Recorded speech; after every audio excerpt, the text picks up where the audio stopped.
En el día de hoy toca nada más y nada menos lo que se llama la doctrina del pecado, como parte de la doctrina del hombre. Y la doctrina del pecado es importante porque, y lo vamos a ver más adelante, sin conocer la doctrina del pecado, cómo el pecado nos afectó, no vamos a poder entender el valor de la obra de Cristo en la cruz. Se llama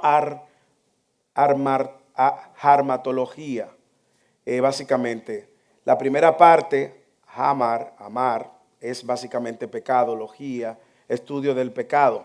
¿Y en qué consiste esta clase? Vamos a tratar de ver el origen y la caída del hombre, el aspecto histórico, que lo vimos, pero lo vamos a refrescar, la naturaleza del pecado, la doctrina del pecado en sentido general.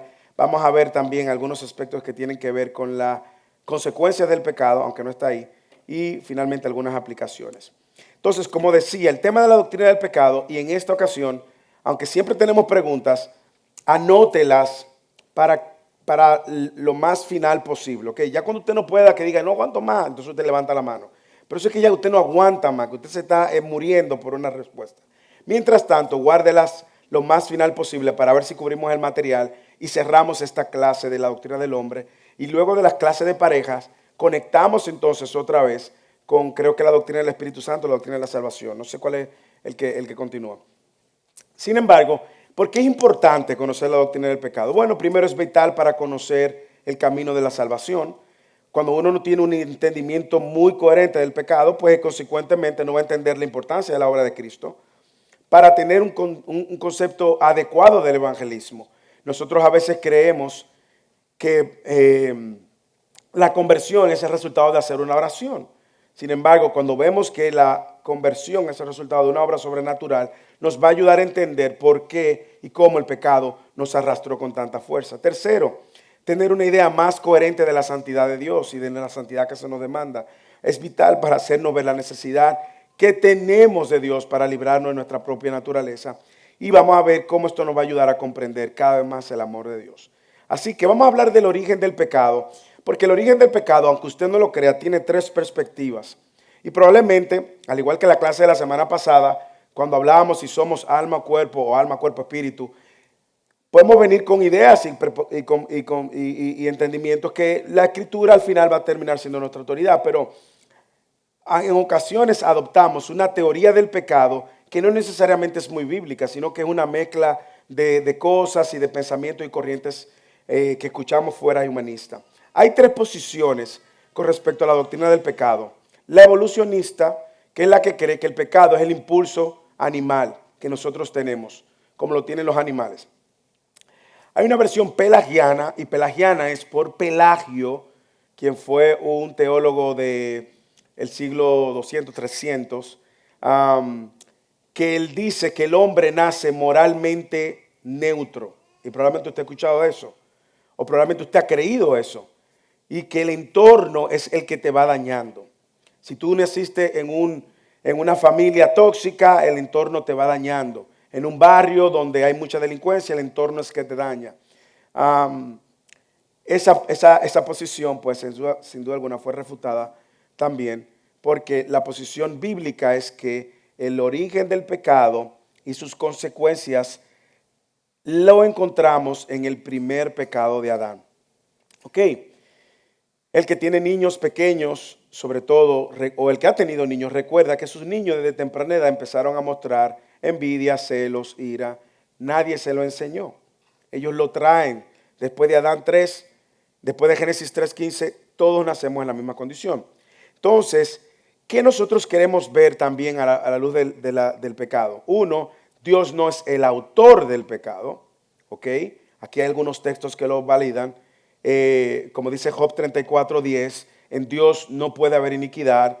Primera de Juan 1:5, Dios es moralmente puro. Deuteronomio 32 y el Salmo 92 también, en Él no hay ninguna injusticia.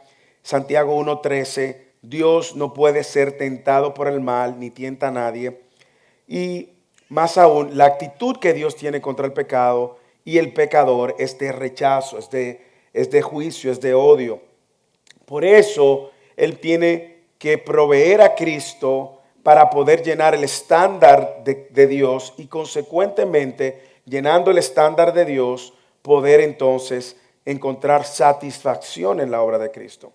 Entonces, el origen del pecado no lo encontramos en Dios. Dios no es el autor del pecado.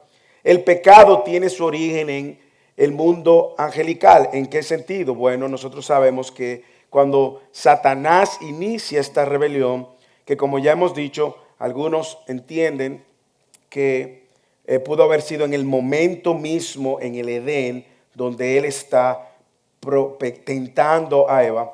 Nosotros vamos a ver cómo la Escritura hablan de que los ángeles con esta rebelión también perdieron su dignidad, como la Biblia dice que Satanás es homicida del principio, como dice que él peca del principio, y así sucesivamente.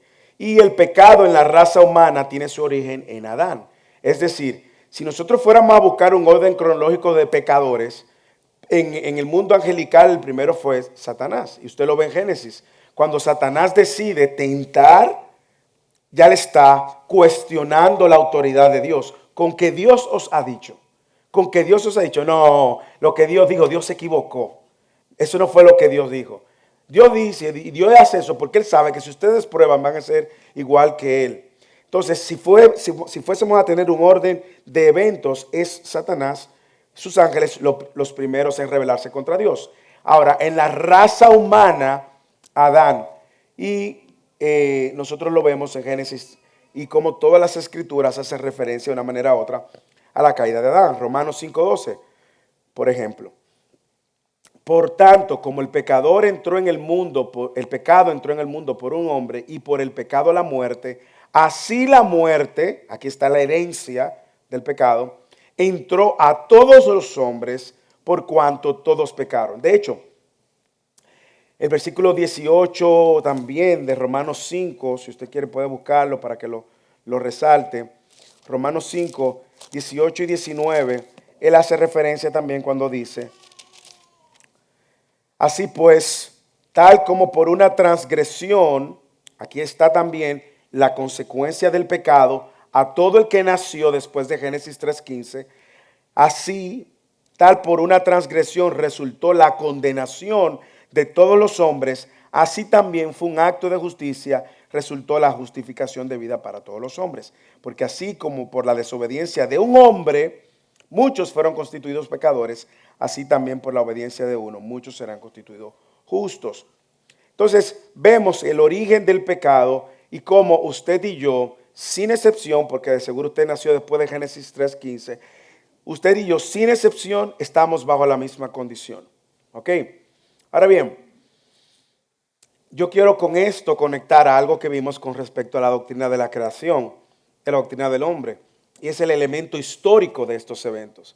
Y aquí una vez más reforzar por qué el Génesis no puede ser una historia mitológica, por qué Adán no puede ser una persona mitológica, porque tiene tanto en la esencia misma del plan de redención que ponerlo como una figura mitológica pudiera poner en cuestionamiento también todos los eventos que venían siendo históricamente desarrollándose para cumplir el plan de redención y sobre todo a Cristo como el segundo Adán.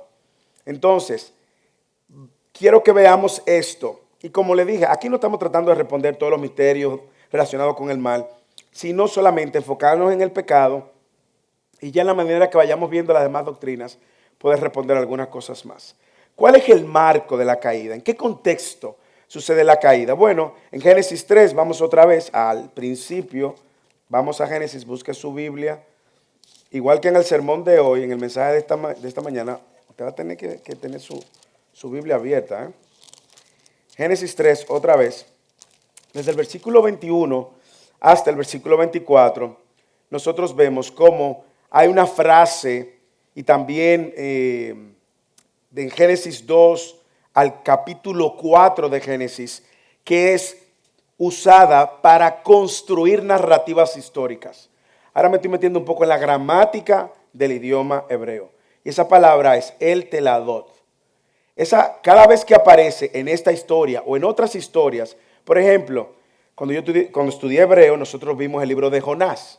El libro de Jonás es narrativas históricas tras narrativas históricas y es el taladot. Esa palabra siempre resultaba en una historia en una narrativa histórica. ¿Por qué esto es importante?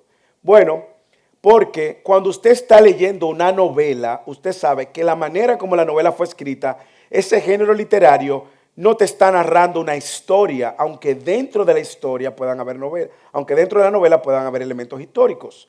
Pero el género en sí mismo te está pintando irrealidades que pueden ir hasta la ficción. El caso, por ejemplo, del Código Da Vinci.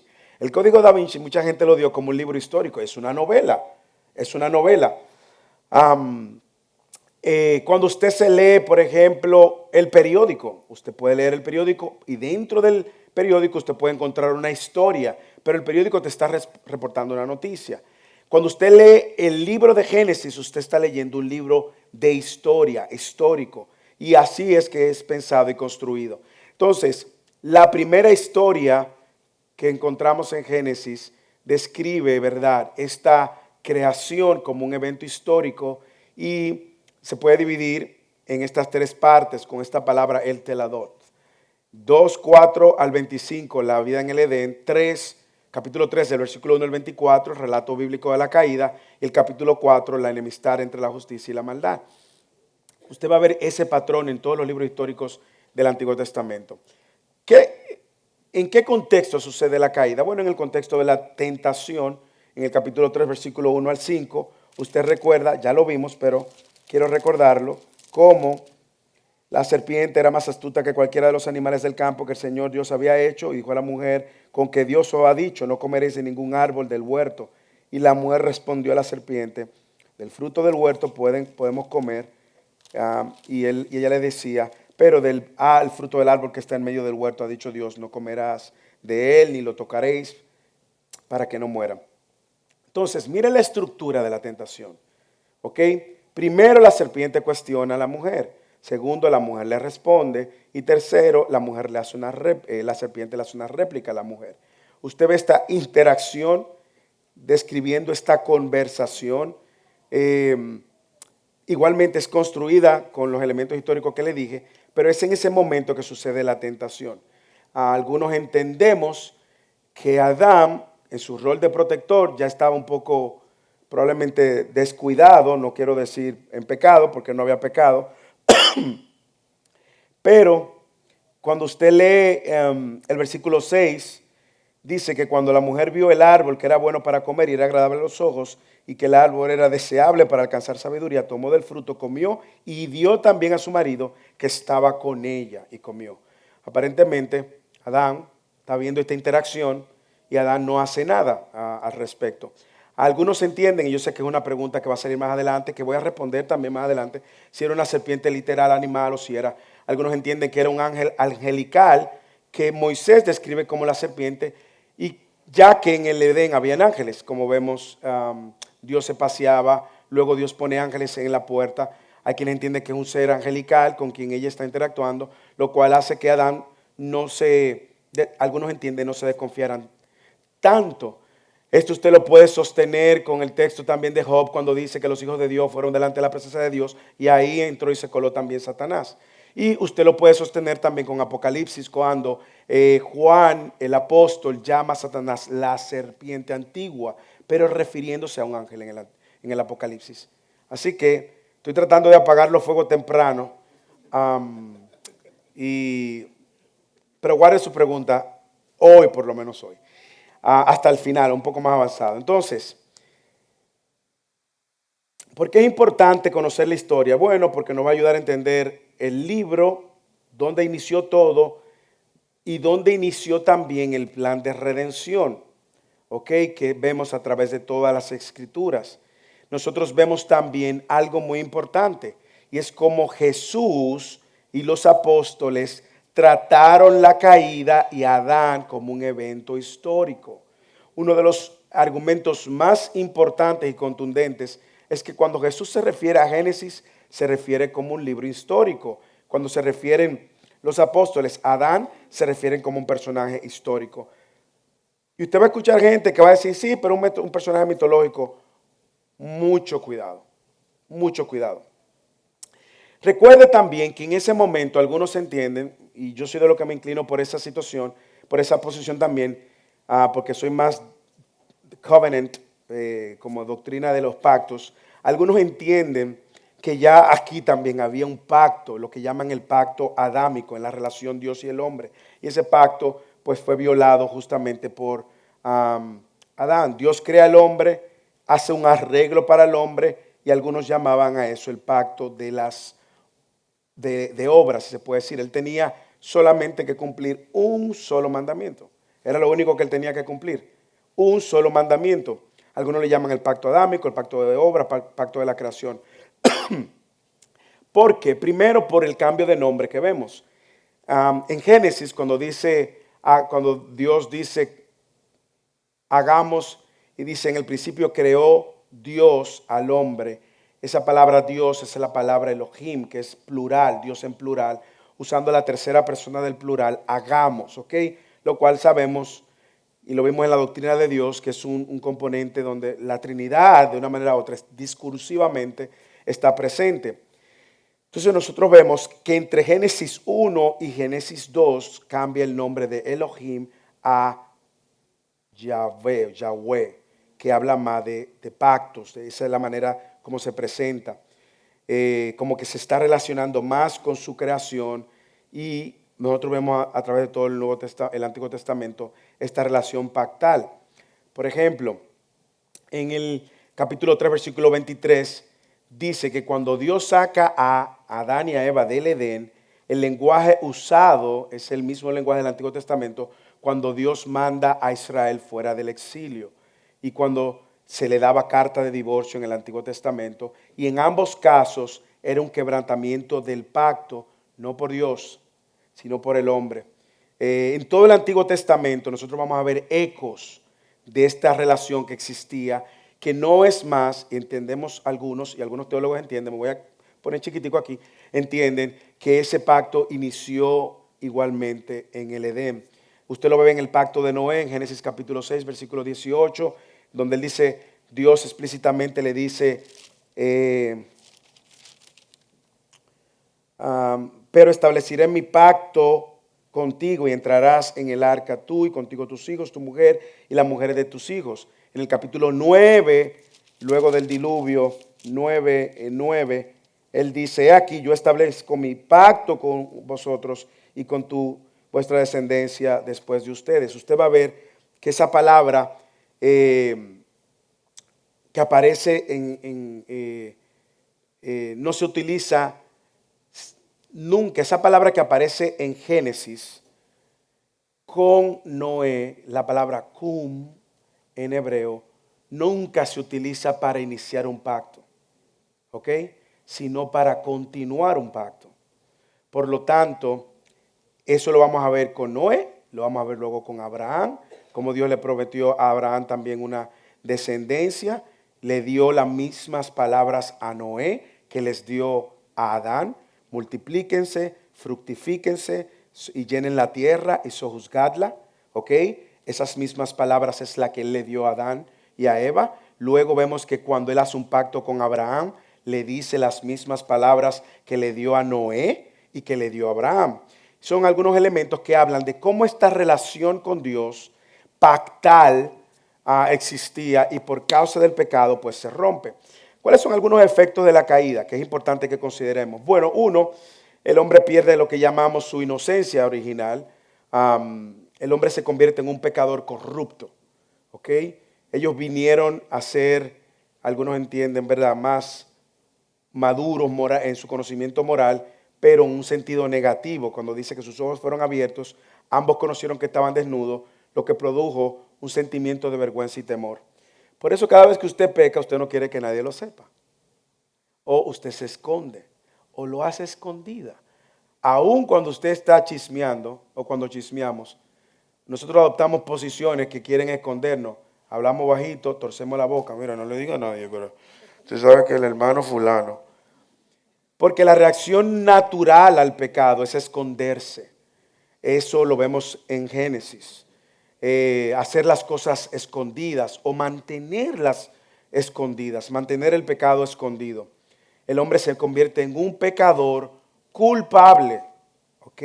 El hombre no es inocente, el hombre es pecador culpable y viola la ley de Dios, por eso merecía un castigo eterno.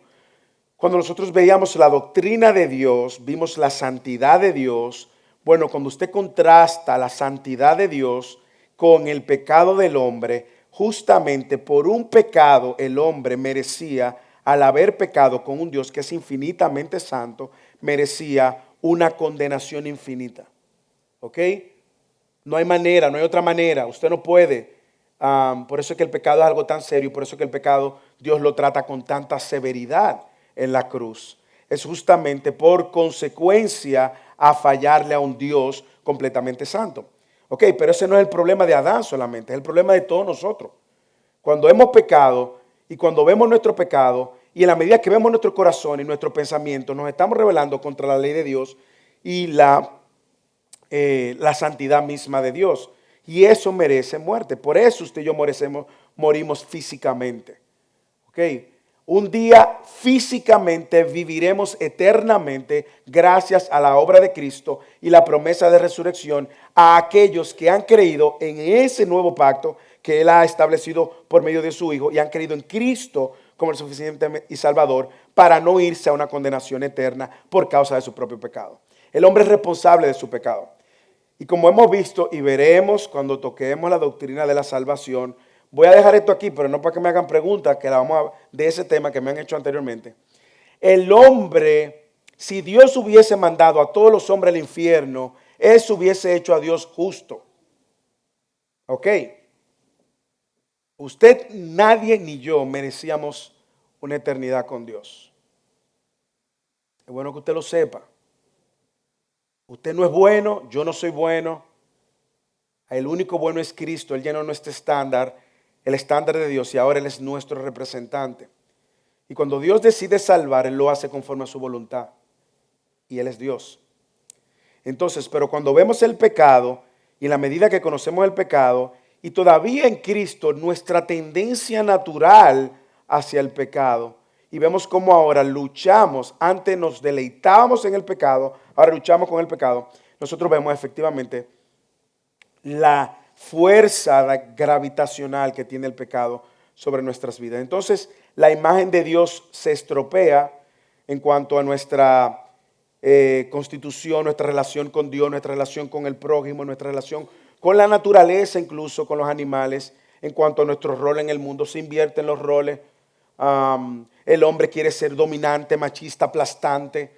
La mujer ahí está tratando de sobrevivir a un hombre machista, aplastante, pero también por causa de pecado, queriendo ser controladora y tomar y vemos esta tensión por causa del pecado, que ahora habita de una manera en nuestra naturaleza y que requiere que solamente puede ser libertada por medio de la obra de Cristo.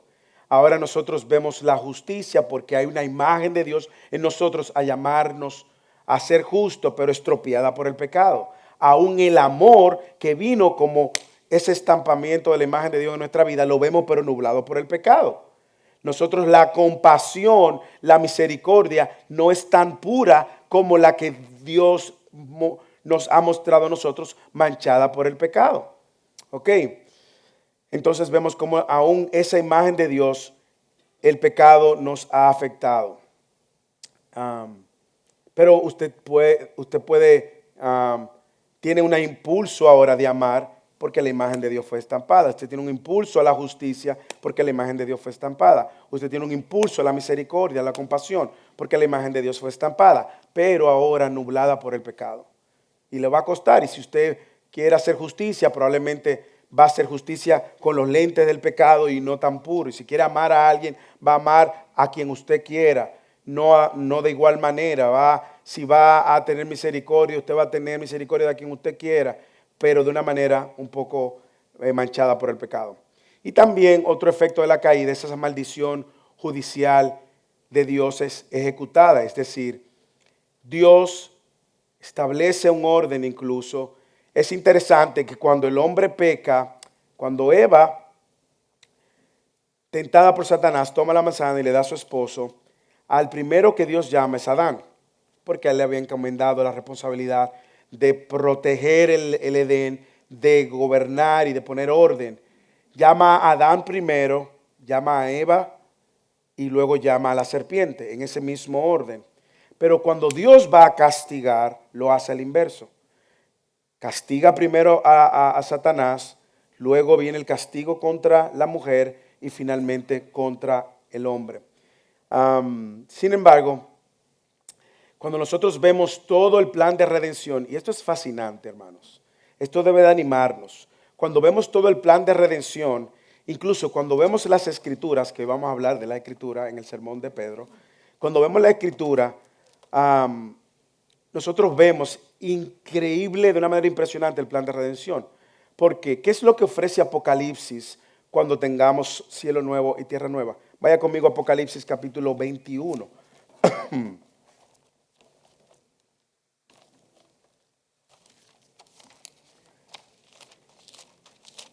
Un voluntario o voluntaria que lea Apocalipsis capítulo 21, versículo 4, y luego lea el 22:3.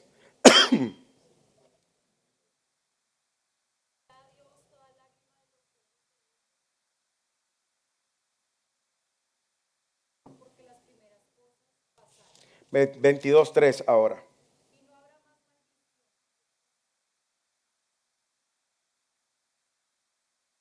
Lee el 4.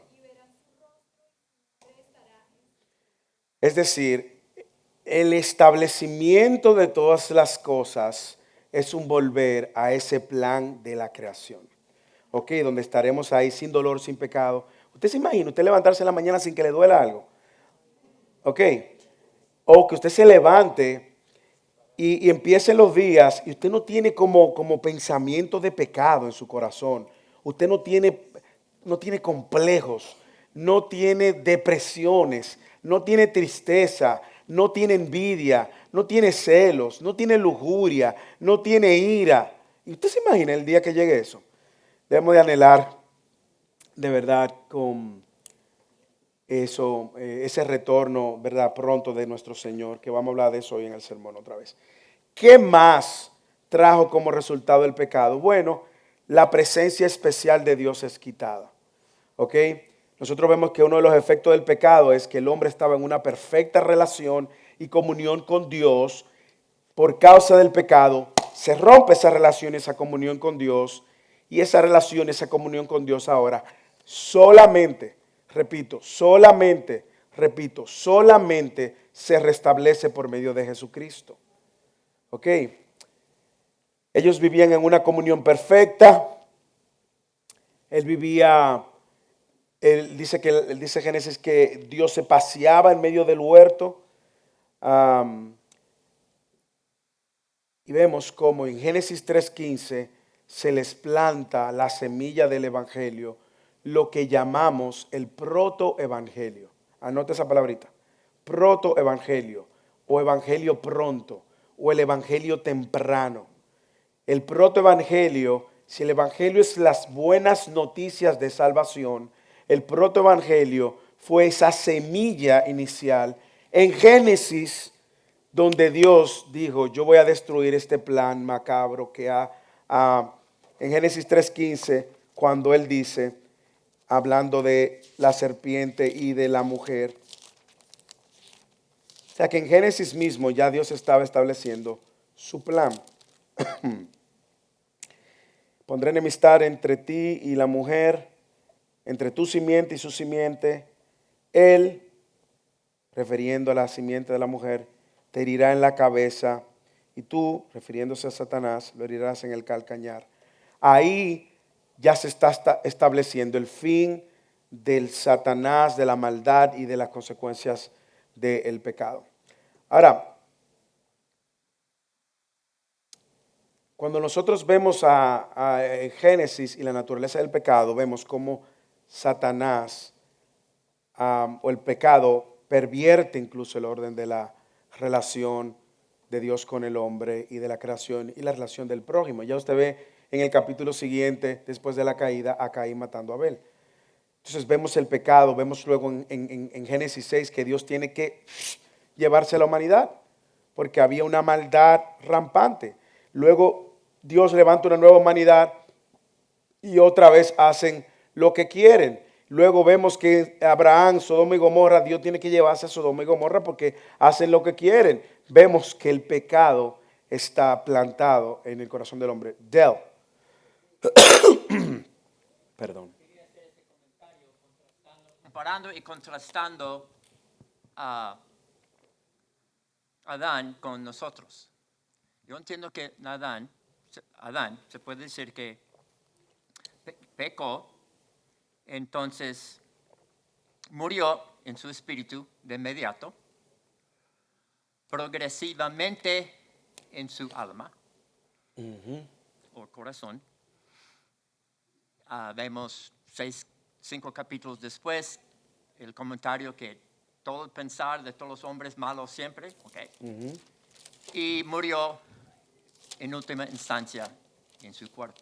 En Cristo nacemos de nuevo, de inmediato nuestro espíritu cobra vida, progresivamente nuestro alma somos santificados y por último glorificado en el cuerpo. ¿Es correcto verlo de esa manera? Completamente. Hay una inversión. Adán nace en una condición no corrompida físicamente ni espiritualmente. Él nace en una comunión perfecta con Dios y en él sucede lo opuesto. En nosotros sucede lo opuesto. Nosotros nacemos en una condición corrompida. Dios nos da vida, nos abre nuestros ojos y ahora nuestro cuerpo va a ir decayendo. Adán vivió, ¿cuánto? 400, no sé cuántos años. Y en un momento, pues nosotros estaremos eternamente con Él y con un cuerpo también glorificado. Lo opuesto. Muy buena observación, Leo. Entonces, ¿cuál es la naturaleza del pecado? Bueno, vamos al concepto bíblico del pecado. El pecado es la violación de la ley de Dios. Es errar en el blanco, si se puede decir. Imagínese un arco de flechas que tiene un punto en el centro. Cada vez que usted tira y falla y no da en el centro, eso es errar en el blanco, ese es el pecado. Nuestra vida, nuestra naturaleza, desde el momento que nacemos hasta el momento en que Cristo nos alcanza y nos ayuda a ver que hemos errado al blanco toda la vida. Y que como consecuencia de errar al blanco necesitamos perdón por ese pecado porque nos hemos rebelado contra Dios, quien nos creó, el gobernador, el rey, el soberano absoluto. También el pecado es omitir hacer lo bueno. Y de manera intencional, Santiago dice, el que sabe hacer lo bueno y no lo hace, le es pecado. Porque si lo bueno es dar en el blanco y nosotros intencionalmente erramos en hacer lo bueno, eso también es pecado. Eso le llamamos pecado por omisión. Y pecado por comisión es cuando nosotros pecamos infringiendo la ley, pues el pecado es una infracción de la ley, como llama el apóstol Juan. Entonces, ¿qué nosotros tenemos que ver? Cómo el pecado primero es presentado como una violación a la ley. También, y yo creo que este aspecto es importante, el pecado es visto como una oposición al carácter de Dios. Dios es santo en perfección, el hombre en sus acciones se opone al carácter de Dios y por su propia naturaleza. Decía Archer Sproul, el autor del libro que nosotros estamos usando como referencia, él decía, el hombre no es pecador porque peca. El hombre peca porque es pecador. ¿Ok? En esencia, en nuestra naturaleza, esa es nuestra tendencia. Levítico 19:2 dice, habla a toda la congregación de los hijos de Israel y dile, santos serán porque yo soy santo, yo Jehová vuestro Dios. Y luego vemos que Jesús en el Sermón del Monte dice, sean perfectos como vuestro Padre Celestial es perfecto. Y vemos Pedro, como en primera de Pedro dice, sean santos porque yo soy santo, citando pues Deuteronomio y Levítico. También, no solamente el pecado, como dije, es una violación a la ley de Dios, el pecado es una oposición al carácter de Dios, el pecado también como rechazo de Dios como el bien mayor para el hombre. El hombre rechaza a Dios. El hombre va en una dirección opuesta. ¿ok? El hombre no le interesa que le hablemos de Dios. Cuando estamos muertos en nuestro delito y pecado, nadie quiere a Dios. Tiene Dios que intervenir, ¿sí o no? Salmo 27:4, Salmos 34:8, Salmo 37:4. Esos textos están ahí. Jeremías 2:3 dice, porque dos males ha hecho mi pueblo. Me dejaron a mí fuente de agua viva y cavaron para sí cisternas rotas que no retienen agua. Entonces, la tendencia del hombre dejar o ir a dirección opuesta a Dios, eso también es pecado. Cuando una persona no le interesa a Dios, recuerde, una persona que no conoce de Dios y no le interesa a Dios, recuerde su condición, está muerto, como dice Efesios capítulo 2. Usted solo puede orar y compartir el evangelio, pero está muerto, no le interesa a Dios. Dios va por aquí, Él quiere ir mientras más lejos pueda de Dios y mientras más lejos pueda esconderse. Romanos capítulo 3, versículo 23 dice, por cuanto todos pecaron, todos están destituidos de la gloria de Dios. Déjame hablarle un poco ahora de las características del pecado. El pecado es un tipo específico del mal, un mal moral, ¿verdad? El pecado siempre está relacionado a Dios y a su voluntad. Como dice la Escritura, contra ti he pecado. Ese reconocimiento de que es contra Dios que pecamos. El pecado incluye tanto la culpa como la corrupción. ¿Ok? Yo no sé si usted ha pecado feo, que usted se siente culpable. Y hay personas incluso en Cristo que no han entendido que Cristo en la cruz no solo perdonó tus pecados, sino también se lleva la culpa del pecado. Y hay personas en Cristo que no han podido soltar la culpa del pecado. No han entendido la obra de Cristo.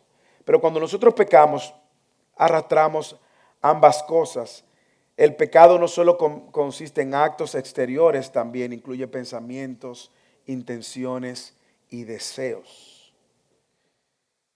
Por eso, hermanos, es que nosotros tenemos que ver con tanta urgencia y necesidad a nuestro Salvador, porque nuestra naturaleza siempre nos va a atraer. Por eso nos va a inclinar hacia el pecado. Por eso necesitamos a Cristo. Por eso, como el sermón de hoy trata, tenemos que estar recordando continuamente. Porque una de las cosas que hizo el pecado fue afectar nuestra capacidad de retención también. Y se nos olvidan las verdades del Evangelio. Se nos olvida nuestra identidad en Cristo. Se nos olvida lo que somos. Pero por eso también nosotros también tenemos que recordar de qué somos capaces. De qué nuestros hijos son capaces. Todo el que ha venido a consejería de una manera u otra sabe que cuando una persona peca dentro del cuerpo de Cristo no debería de sorprendernos tampoco. Y eso es lo que hace que el Evangelio sea una buena noticia y que el Evangelio en la práctica nos ayude a restaurar. ¿A qué me refiero? Cuando usted ve a alguien que pecó feo, ¿cuál es la tendencia de nosotros?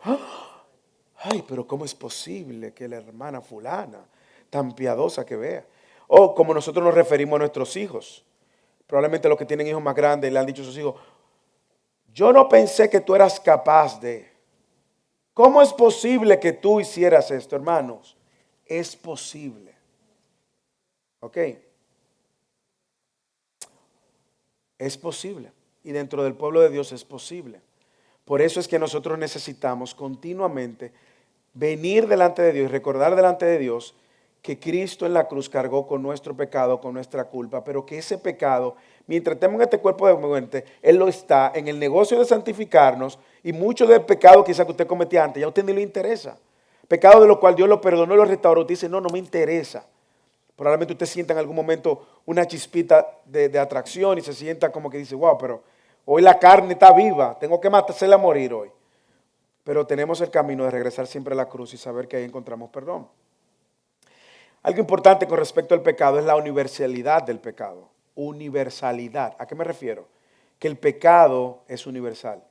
No hay nadie después de Adán excluido del pecado, incluyendo el Papa. Juan capítulo 3, versículo 9 al 12 dice, judíos y a gentiles, todos están bajo pecado. Eso dice Romanos.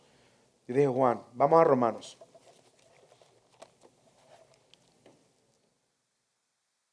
Romanos capítulo 3,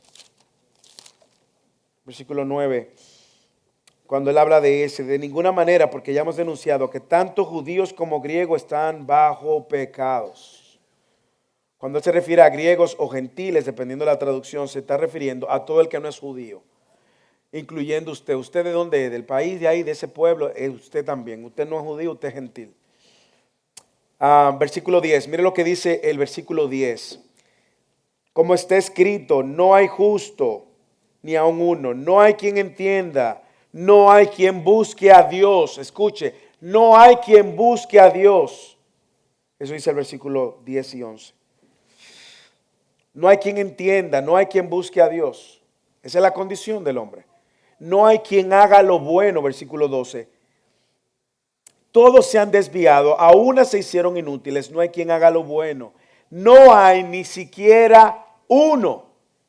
¿Qué le está diciendo eso? La universalidad del pecado nos pone en una condición donde por nuestros propios medios o por nuestros propios pies no podemos buscar a Dios. Y usted dirá, bueno, pero yo estoy aquí como yo. Usted buscó a Dios porque Dios lo buscó primero. Dice primera de Juan. Nosotros amamos a Dios porque Dios nos amó primero. Y si hoy usted puede ver, es por misericordia de Dios, no porque usted tenga superpoderes. Entonces, todos los hombres, dice a Romanos, son pecadores. Todos los hombres. Todos los hombres pecan, dicen Romanos. Y todos los pecados son serios, son dignos de condenación. Quebrantar un solo mandamiento es equivalente a ser maldito de toda la ley de Dios. Porque Dios en su santidad perfecta, pura, no permite, no tolera un pecado y no tiene por inocente al culpable. El pecado de Adán fue desobedecer un mandamiento, un solo mandamiento. Usted ha mentido en su vida, usted es condenado, usted merece la condenación. Usted ha deseado lo que otra gente tiene, usted merece condenación. Usted ha visto lujuria, pornografía, usted merece condenación. Usted ha mentido, usted ha tenido ira, envidia, celo, usted merece condenación. No hay pecados que los excluyan de la condenación. Ahora bien, no hay pecado que la gracia de Dios no alcance y borre. ¿Ok? Yo sé que usted preguntará, ¿y el pecado imperdonable? Lo tengo aquí para responder esa pregunta. Algunos pecados son más serios que otros, si la Biblia enseña. Eso dependerá del grado de luz que tenga el pecador. Por ejemplo, vamos a Lucas, capítulo 12, versículo 47, 48. Ay vosotros, porque edificáis los sepulcros de los profetas y fueron vuestros padres quienes los mataron. Ese. Oye, con tanta energía que yo lo leí. No es ese. El versículo 47. Leí el 11. Y aquel siervo que sabía la voluntad de su Señor y que no se preparó ni obró conforme a su voluntad, recibirá mucho más azote. Pero el que no lo sabía e hizo cosas que merecía castigo será azotado poco. A todo el que se le haya dado mucho, mucho se le demandará de él, y al que mucho se le ha confiado, más se le exigirá. La escritura apunta a que dependiendo el conocimiento que usted tenga de la verdad o de Dios, ¿verdad? Estamos hablando entre personas que son muertas en su delito y pecado y que conocen y que han sido expuestos y todo lo demás. Pues sin duda alguna usted ve grados de condenación o de castigo. También por la intención que tenía la persona cuando lo cometió. Ahora bien, déjeme aclarar algo, que es la buena noticia. Estos castigos del pecado, porque no hay tal, como dice uno, pecadómetro, sino que usted ve gravedad en la medida que usted tiene un conocimiento de Dios, van a aplicar para aquellos que no están en Cristo. Usted lo sabe. Romanos 8. Mire lo bueno de estar en Cristo, hermanos. Por consiguiente, hermanos, dice Pablo en Romanos 8:1, no hay ahora condenación para los que están en Cristo Jesús. Amén. Ese era el amén que pegaba ahí. Amén bien pentecostal. Amén. Los que no andan conforme a la carne, sino conforme al Espíritu. Porque la ley del Espíritu de vida en Cristo Jesús te ha libertado de la ley del pecado y de la muerte. Por lo tanto, el que está en Cristo, que ha sido regenerado por Cristo, salvo por Cristo, puede descansar en la verdad de que no hay condenación. Ahora bien, ¿da eso licencia para pecar? De ninguna manera. Porque una persona que peca deliberadamente debería cuestionarse si está en Cristo. ¿Usted lo entiende? Si usted peca deliberadamente, escúcheme, usted tiene que hacer entonces lo que Pablo dice en 1 Corintios. Examine su fe, a ver si su fe es genuina. ¿Por qué? Porque desde el momento que usted vino a Cristo, el Espíritu Santo en usted comienza un proceso de santificación progresivamente que a través de pruebas y a través de situaciones en su vida van a ir santificándote y formándote a la imagen de Cristo. De manera que mucho de ese pecado en el cual tú te deleitabas se va quedando atrás. Y probablemente hay otro remanente de pecado con el que, tentaciones con el cual tú vas a tener que luchar mientras Cristo vuelva. Pero la tentación per se, recuerden, no es pecado. En este cuerpo de muerte, todos vamos a estar siendo continuamente tentados de alguna manera. Pero la tentación no debe de ser la justificación para yo continuamente, deliberadamente caer en pecado. Por lo tanto, el que está en Cristo no tiene esa condenación eterna. El que está en Cristo debe de estar continuamente persiguiendo esa voluntad de Dios, no errando en el blanco, sino tratando de vivir conforme a la voluntad de Dios. Que usted se va a rebalar, sí, y en Cristo lo levantamos, lo restauramos. Que cualquiera puede, sí, caer, pero ningún genuino hijo de Dios va a estar continua, deliberadamente pecando. Hermana Blanca, dígame.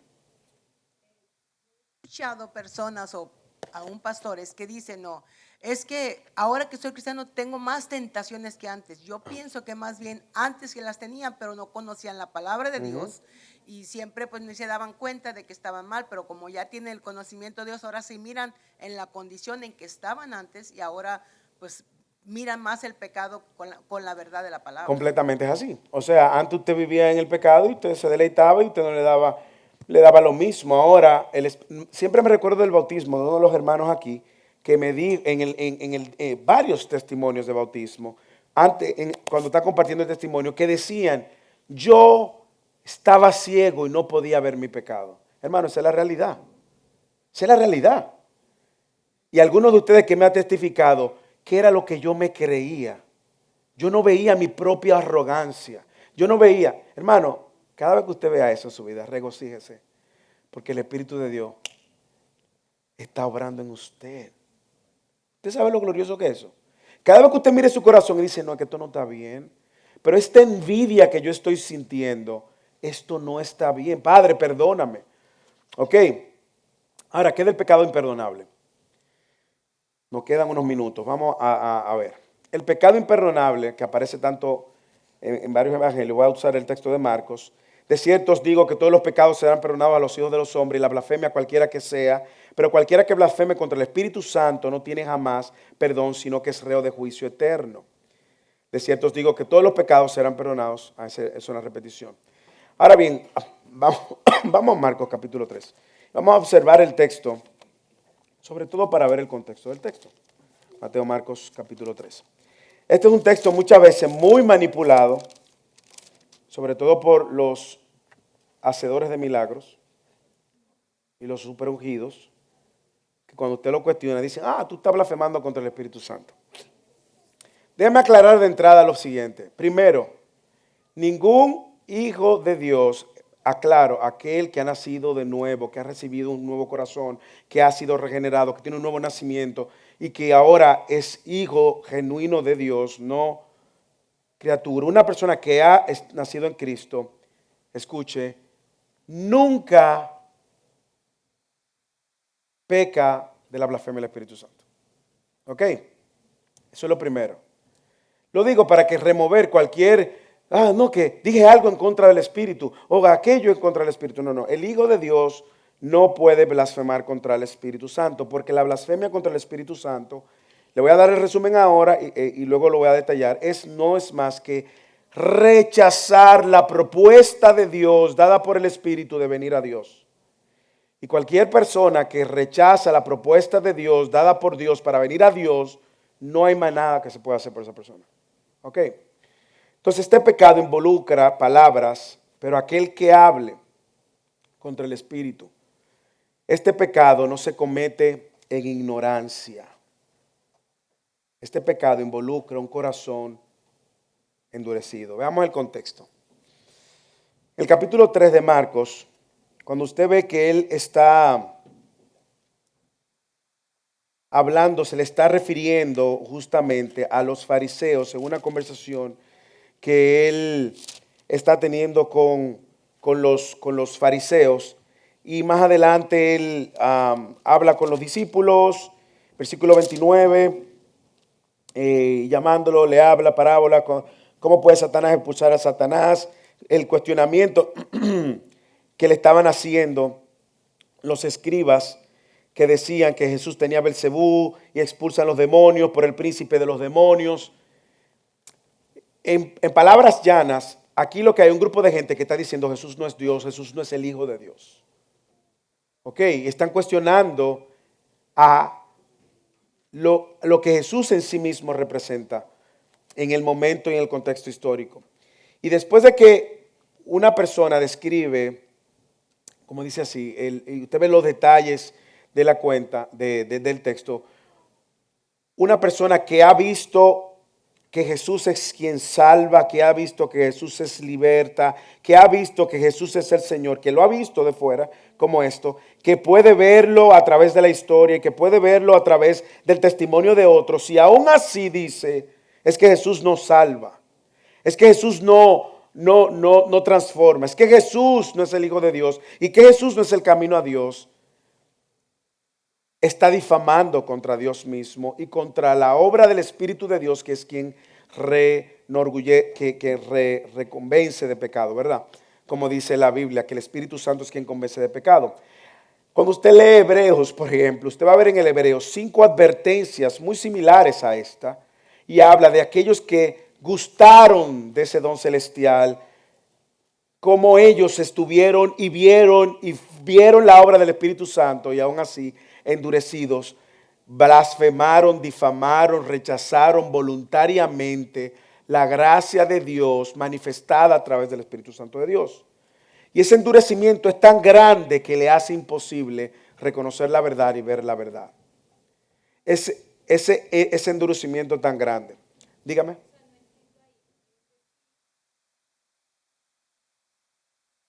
No nació de nuevo, eso es lo que solo se llena de un conocimiento intelectual. Se llena de un conocimiento intelectual o se llena de un conocimiento. Recuerda que a través de toda la historia de la iglesia, no solamente Hebreos hace sí mención eso, Primera de Juan, capítulo 2, 19 hace referencia a eso, de personas que andaban con nosotros, conocieron, vivieron, vieron incluso, pero rechazaron y al final se desviaron y se fueron.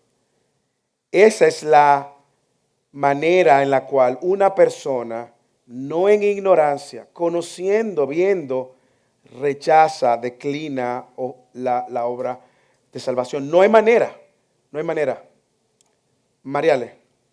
Cuando yo estuve investigando sobre la blasfemia del Espíritu Santo, decía que era aquella persona que aún conociendo a Dios, atribuía las obras del Espíritu Santo a Satanás. Sí. Aún sabiendo que era una mentira, pero lo atribuye. Sí, pero ¿por qué lo atribuye?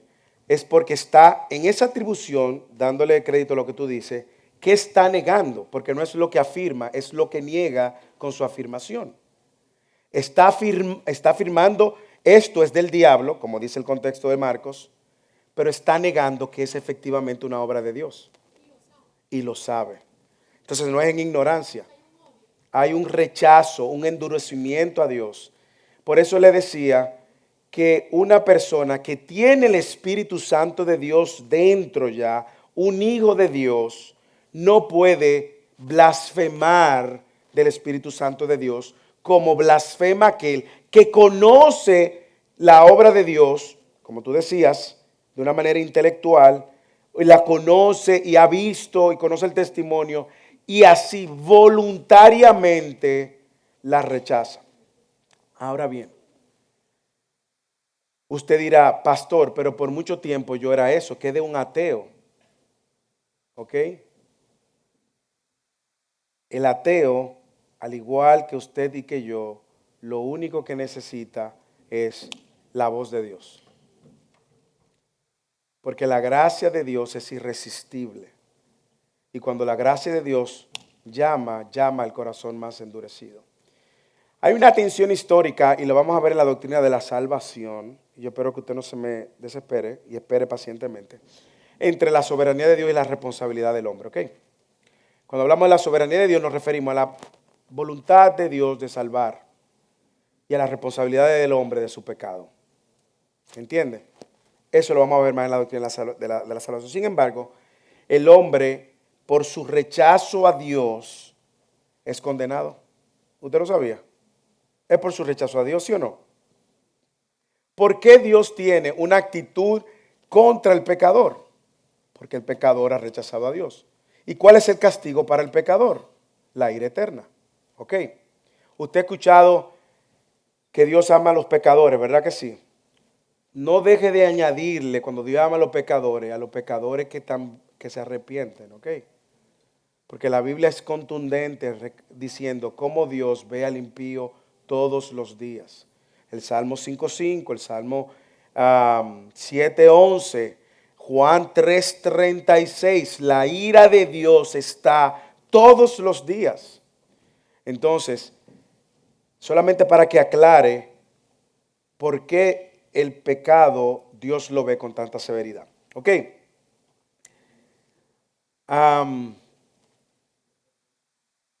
Entonces la pregunta es, ¿por qué Dios dice en Marcos que no perdona ese pecado? El problema no es que la sangre de Cristo no pueda cubrirle, como dije, sino lo imperdonable del pecado es que el pecador llega a un punto de tal dureza en su corazón que no hay vuelta atrás. ¿Ok? Ay, ay, ay.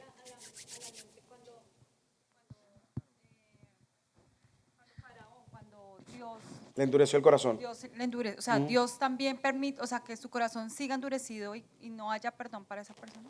O sea, es por su soberanía. Y Dios tenía un propósito endureciendo el corazón al faraón, que es para glorificar su nombre. ¿Ok? Y demostrar que él es el Dios verdadero ante todos los dioses paganos que los faraones y los egipcios tenían. Es así. El mejor ejemplo, si ustedes quieren verlo en una historia bíblica, es el ejemplo de Judas. ¿Ok? Judas.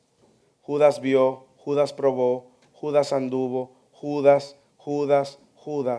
no se arrepintió. ¿Ok? No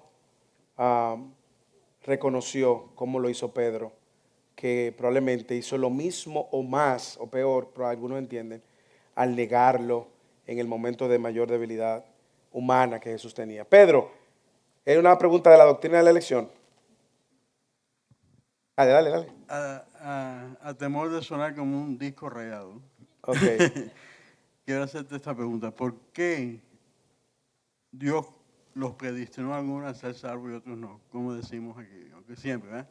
¿Por qué entonces se enoja con la actitud del pecador? ¿Por qué se enoja con el pecador? Porque él sabe que esa persona va a ser pecador. Porque su carácter santo, su santidad perfecta, Dios no tolera el pecado. Dios tiene un rechazo contra El pecador. el que se rebela contra él, contra su autoridad, contra su majestad, contra su santidad. Okay. Cuando tú ves a Dios y ves la santidad de Dios y ves que Dios está airado contra el impío todos los días, Salmo 5:5, cuando tú ves a Dios en esa posición, ¿qué Dios está revelando? Dos cosas. Ok, Dios está revelando la condición del hombre, la bajeza y la corrupción del hombre, la santidad de Dios y posteriormente la provisión de Dios para que el hombre pueda acercarse a Dios. O sea, imagínate que fuera diferente.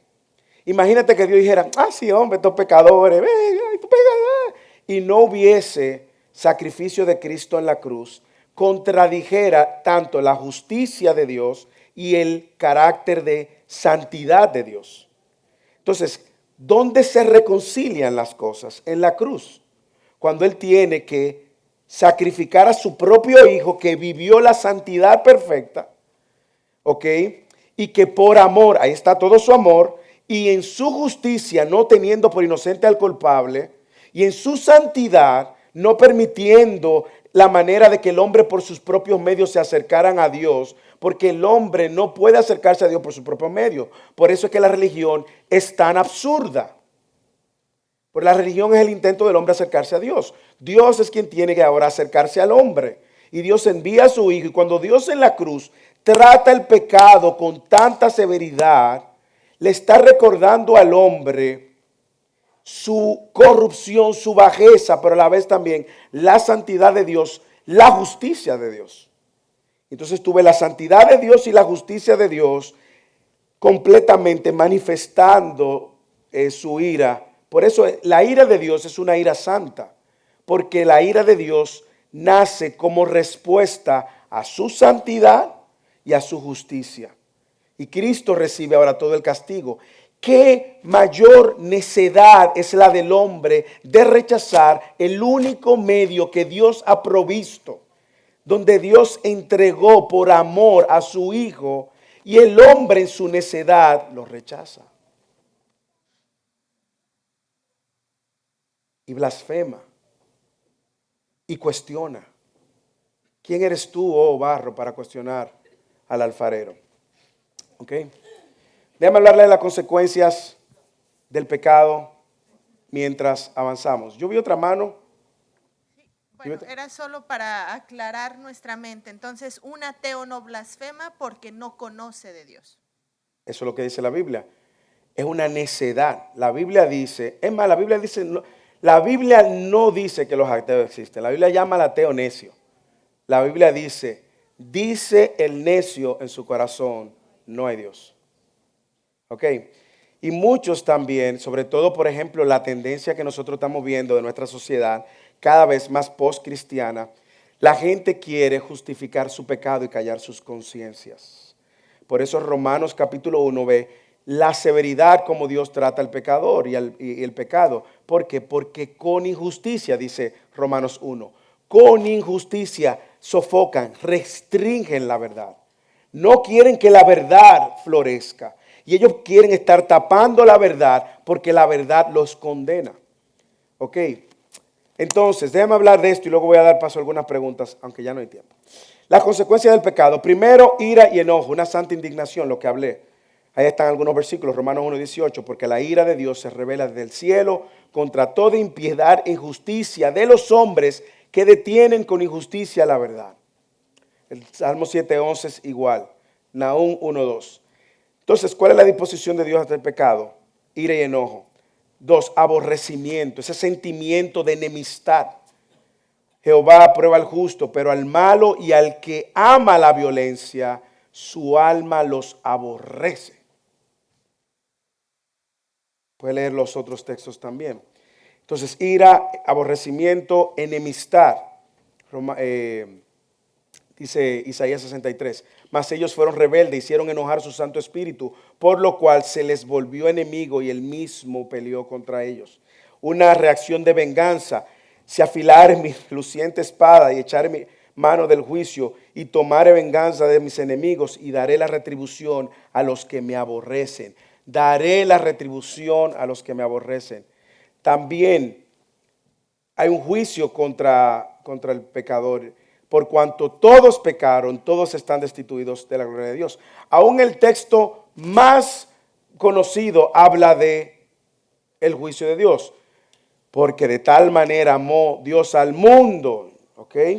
Que ha dado a su Hijo unigénito, para que todo aquel que en él cree, responsabilidad del hombre, no se pierda. ¿Qué va a pasar entonces con el que no cree? Se va a perder. Se va a perder y de fea manera. Dios lo entregó al pecado también por causa de su necedad, por lo cual también Dios lo entregó a la inmundicia en la concupiscencia de sus corazones, de modo que deshonraron entre sí sus propios cuerpos. Y dice también Génesis cómo Dios emitió un juicio y lo entregó a la miseria. Ahora el hombre está sujeto a la muerte porque la paga del pecado es muerte. Romanos capítulo 6, versículo 23. Más la dádiva, el don de Dios, es vida eterna en Cristo Jesús. Ok, déjame responder algunas preguntas que hice por usted. ¿Cómo pudo caer Adán si era moralmente recto? No fue una falla del Creador, como dice Deuteronomio capítulo 32, 4. No fue un esquema seductor de Dios, pues Él no puede tentar a nadie. La caída fue culpa de Adán. Y aunque yo escucho continuamente cristianos que dicen, ay, yo estoy loco por llegar al cielo para agarrar a Eva y jalárlelo. ¿Usted escucha, gente? Deja que yo me encuentre con Adán. Hermano, mire, usted lo hubiese hecho 10 veces peor que Adán y Eva. Ok. La Biblia dice que Dios hizo al hombre recto, mas ellos buscaron sus perversiones. Ok. Pregunta número 2 de mucha atención. Se nos está acabando el tiempo, se nos acabó el tiempo, pero ya estamos terminando. ¿Ordenó Dios la caída?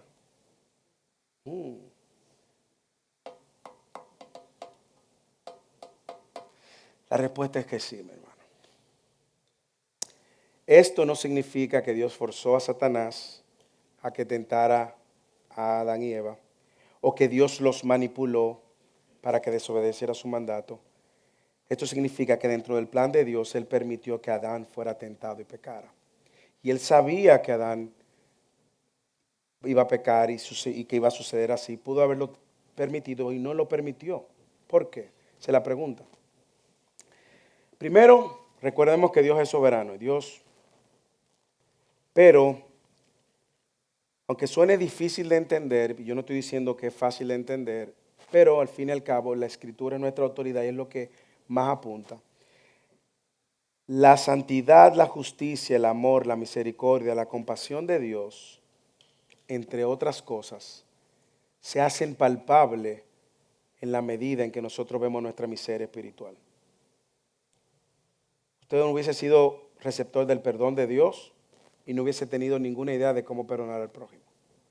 Usted y yo no hubiésemos entendido lo que es la gracia de Dios, recibir algo que no merecemos. Usted y yo no hubiésemos entendido lo que es la misericordia de Dios, no haber recibido el castigo que merecemos. Usted y yo no hubiésemos tenido una idea de lo que es la santidad de Dios. ¿Que se acabó el tiempo? Ok. Y la última pregunta, ¿cuál es el propósito eterno de la caída del hombre? Revelar de manera plena, escuche bien, y búsquese esos textos, Efesios 2, tómele una foto del print screen. Revelar de manera más plena los atributos de Dios.